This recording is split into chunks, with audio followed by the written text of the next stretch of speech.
Hello and welcome back. In today's video, I'm going to be making my version of the Morticia Addams dress. One could also call it a bat dress, and you may be pushing it, but I think it also gives some vampire vibes. And yes, it is the dress that I am currently wearing. Now, during the dressmaking process, I did not feel like speaking to the camera at all. I've been a little down lately, and I do not like to talk very much when I am not feeling so well. But the dress is now done, the reveal has been shot, and I suppose that this is now my intro.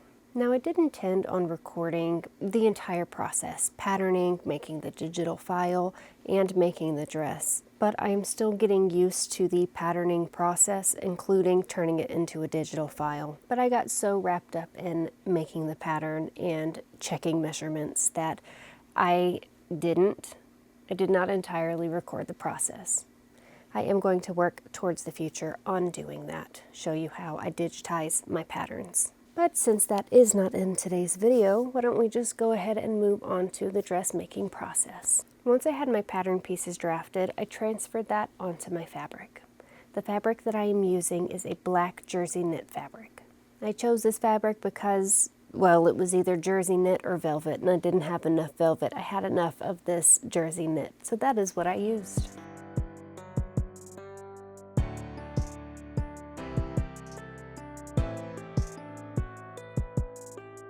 I cut one front piece on the fold,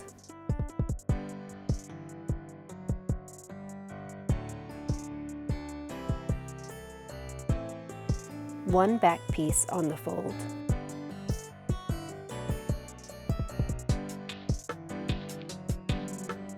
for the lower skirt, I have a front and a back. The lower skirt has the bat wings shape. I cut 3 front pieces on the fold. I need to ensure that I'm still going to be able to walk in this dress, so the front is going to come right to my ankle point. For the back, I wanted a trailing train. Therefore, I cut 3 of these back pieces on the fold, and they are more than twice the length of the front lower skirt pieces. The sleeves are divided into 2 portions. I have the upper sleeve and the lower sleeve, both of which will need 2 pieces cut out, as I have 2 arms. For the lower sleeve, I drew out a bat wing shape, and I cut it out on the fold.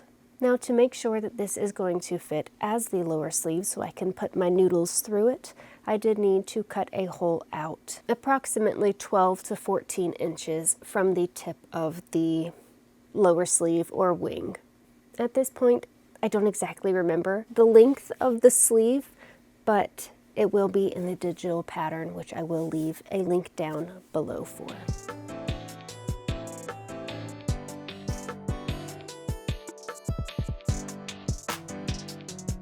Now that all of my pieces are cut out, I'm going to start the assembly process. My pattern has the front facing on the fold, but I ran out of fabric at this point, so I had to add a little bit of seam allowance where the fold would be so that I could sew it together. And here I have all of my pieces laid out on the table.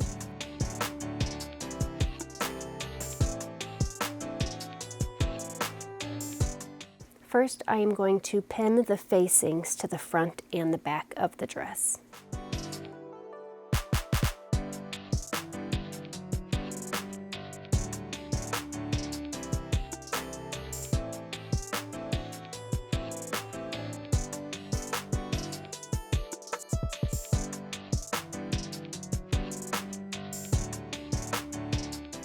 Then I move on to the lower skirt, starting with the long back pieces that will be the train. With right sides together, I pin the sides together. I then follow the same steps for the lower front skirt pieces. With right sides together, pin them together. Now that my pieces are pinned together, I'm going to move to the sewing machine where I'm going to sew everything together. First, I sew together the lower back pieces, and then the lower front pieces. Once the lower skirt pieces are sewn together, I am not going to sew those pieces together just yet. I am going to move on to the main dress portion, sewing the front and back facings to the dress. Now, the front of the dress has a bat wing shape around the neckline. So in order to make sure that I get the shape that I'm looking for, I go slow and I sew about a 1/4 inch to the edge. I do my best to make my edges really sharp and my curves nice and curved. I then clip the curves and the edges and turn it right side out. I then sew the main dress together, right sides together along the sides of the dress and at the shoulders. Once the dress is sewn together, I move on to the sleeves. I first sew the top of the sleeve together, and then I add the lower sleeve to the upper sleeve. Because of the type of fabric that this is, I do not need to hem it. It is not going to fray. I'm not going to have any issues with it. If you are using a type of fabric that will fray, if you are making this pattern, I do suggest doing a rolled hem, which will be a little bit difficult around the curves and the really sharp points of the bat wing shaped lower sleeves. Now that the sleeves are together, I put the sleeve together with the dress, right sides together, and then sew around the armhole. This is the time where I connect my lower skirts together. Once my lower skirt is together, I will pin the lower skirt to the main part of the dress, right sides together.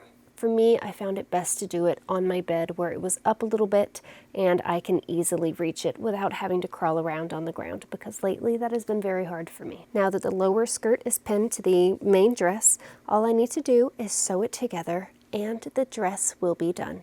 This dress took only 2 hours to come together. It came together so quickly.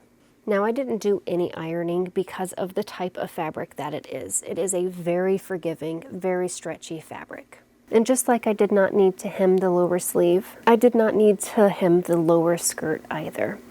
I also do feel like it would be a little bit difficult around the curves and the sharp edges to maintain the bat wing shape that I have currently cut out. If it comes to a point to where the ends of the lower skirt or the ends of the lower sleeve give me an issue, I can simply take some fire to it and just burn the edges, and it's going to be no big deal. Now you have seen the top half of the dress.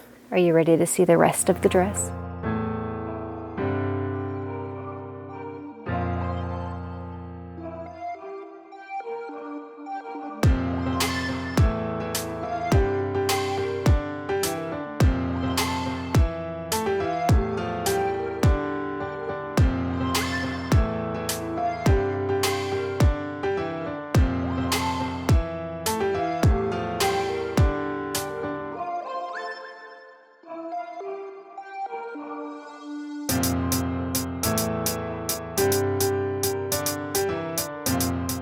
Now you have seen the dress, and I must say so myself, it is not the worst. There aren't any issues, per se, that I have with the dress or the overall design. I do think, though, that the fabric is just too stretchy. If I were to make this again, I think that I would use a 2-way stretch fabric and cut it where the fabric stretches sideways this way. Because this is a 4-way stretch fabric, the lower skirt is heavier than you'd think that it is, and because of the train on the back of it, and when I'm walking, it doesn't maintain the shape that I was hoping for. It just kind of drags behind the dress. So a way to, I think, improve the dress would be to add maybe like a light interfacing into the train of the lower skirt. By adding the interfacing, what it should do is flatten the lower skirt, the train part out, helping to keep its shape whenever I'm walking. And another thing would be, I think, the neckline. I had the idea to continue the bat shape on the sleeves, on the neckline, on the lower skirt. And I think that for the sleeves, I mean, I love the sleeves. They turned out awesome. They do move and shift around a lot. I'll come back to that.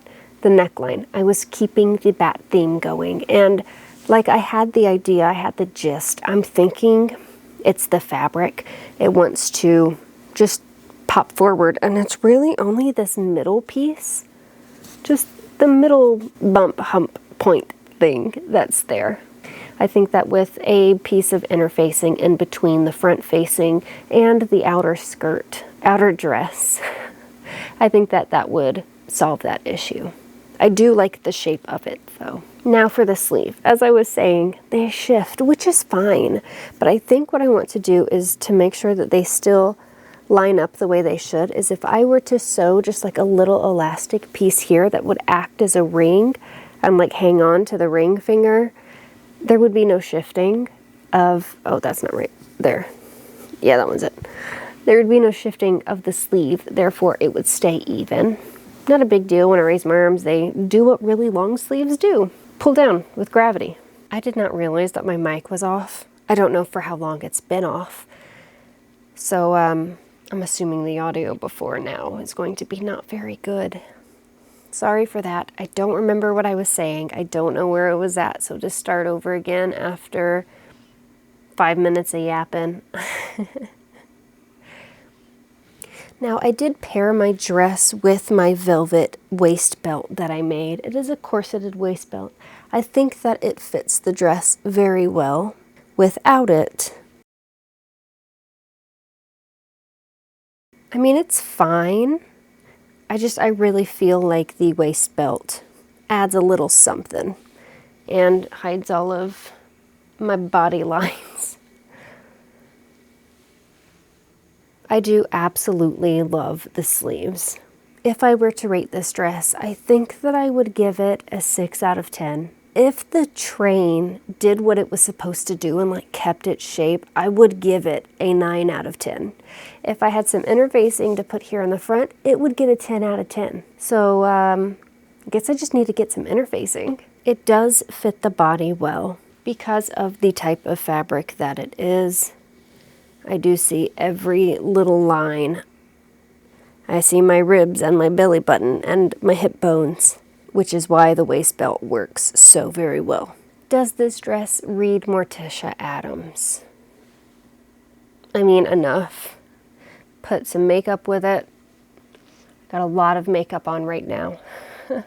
It does the vibe. I am Morticia adjacent, like off-brand Morticia. Like Morticia if she was a ginger. I've already got the complexion of Morticia, pale, pasty. And I do have a dark brown wig. I don't have a black wig, but I mean, if I were to brush it out, we could get a little bit closer to Morticia, I think.